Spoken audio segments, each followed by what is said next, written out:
Energy is one of the most important building blocks of human development, and particularly, electricity plays a key role in the socio-economic development of our people.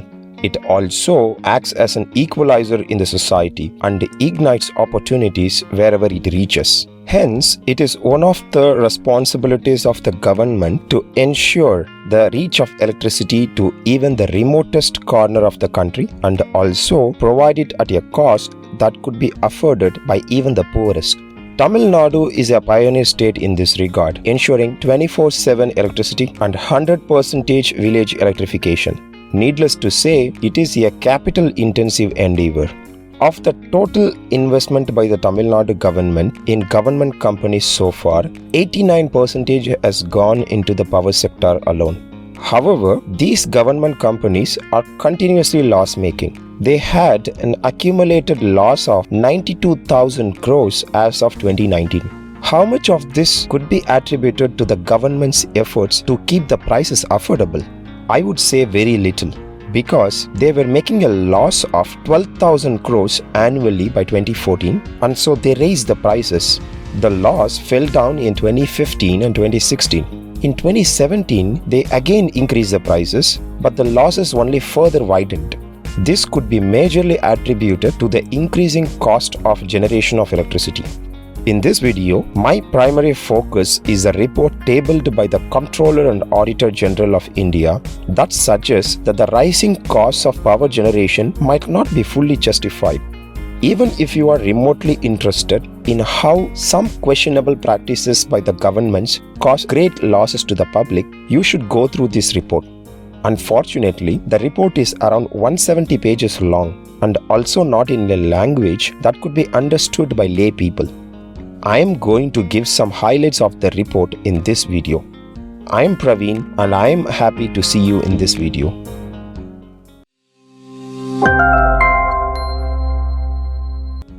There are two primary stages in electricity supply: generation and distribution. Power plants generate the electricity and then hand it over to distribution companies that use the transmission lines to bring electricity to our homes. Tangent Co., which stands for Tamil Nadu Generation and Distribution Corporation Limited, is the government company that is engaged in generation and distribution of electricity within Tamil Nadu. Tangent Co. owns and operates 5 coal-based thermal power plants that supply electricity, in addition to which it also buys from other companies. Now, these 5 plants have been run in a way that caused crores of losses to the government. First, they have been buying coal at very high prices. Of the total cost of generating power, 98% of the cost comes from coal. But coal's availability is not adequate, and international prices are high compared to the domestic price. To regulate the supply of domestically mined coal, the Union government created something called coal linkage. Through this, coal is distributed to the states in proportion to the requirements. The mining companies like Coal India, which are also owned by the Union government, supply the allocation to the states. If they miss to supply more than 25% of agreed quantity, the states can impose a penalty. In TN's case, the agreement was missed between 25 to 41%, but they never chose to penalize these companies. However, they chose to import coal at high cost. The movement of coal happens through wagons that are operated by railways. The government has attributed the short supply of these wagons as the reason for the domestic coal shortage. But the audit claims that it was verified to be false.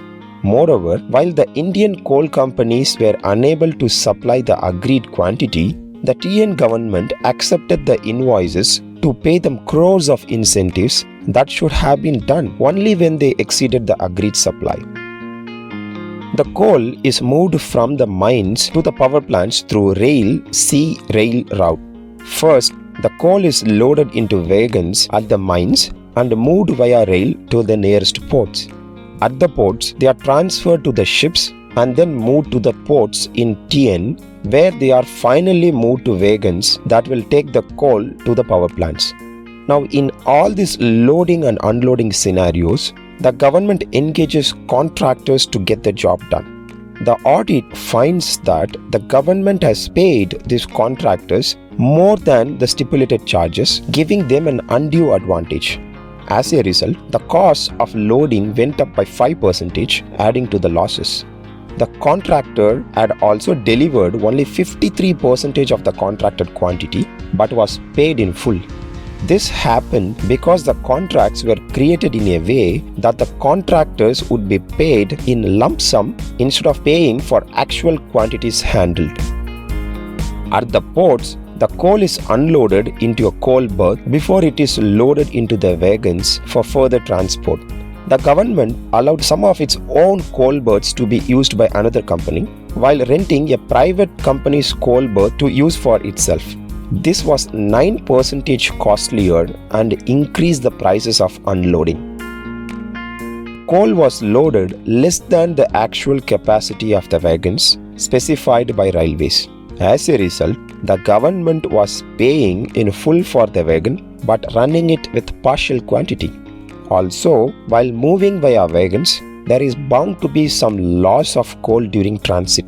The accepted loss is 0.8%, but the TN government set a limit of 1.5%. However, the losses were much higher, going as high as 4%. A significant part of coal was vanishing in thin air. When the coal finally reaches the power plant, it is burned to produce energy. There have been losses here as well. The coal that was brought in, when burned, did not produce enough energy, resulting in losses. This happened because of the lack of testing procedures and quality control. As a result, even after paying excess charges for imported coal, thermal plants only received a subpar quality which was not efficient in producing energy. Continuous supply of coal is very crucial to run the power plants. The power plants are required to maintain at least 7 days supply of coal at any point of time. This is a critical level. A supercritical level would be having enough coal to run for 4 days. The government power plants had less than supercritical level on many days. For instance, in 2019 alone, on 83% of the days, they had less than supercritical level. This is a very poor planning and management of coal supply. When this happens, the power plants cannot operate. And in order to meet the people's power demand, the government buys electricity from private companies at higher cost. When you add all this up, in 2019 alone, the government saw a loss of 13,200 crores. While some part of these losses could be attributed to the mismanagement and a lackadaisical approach, there are areas where the actions are questionable.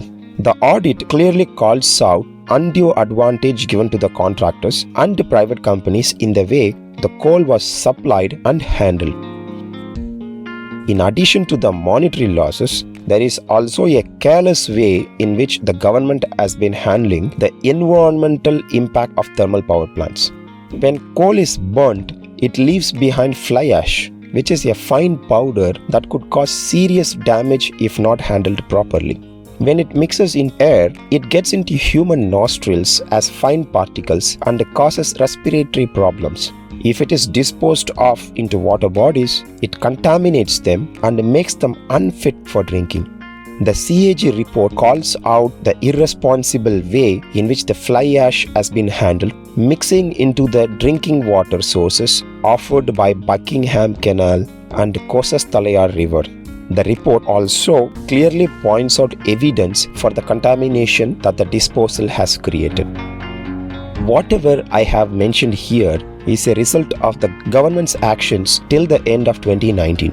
A great deal has changed since then, including the government itself. While we look forward to further debates and investigations on this topic, this should not turn into a mere blame game.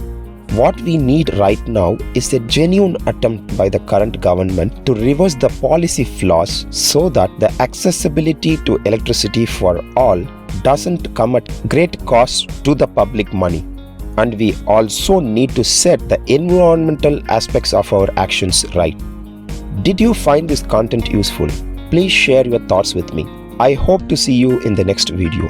Until then, goodbye.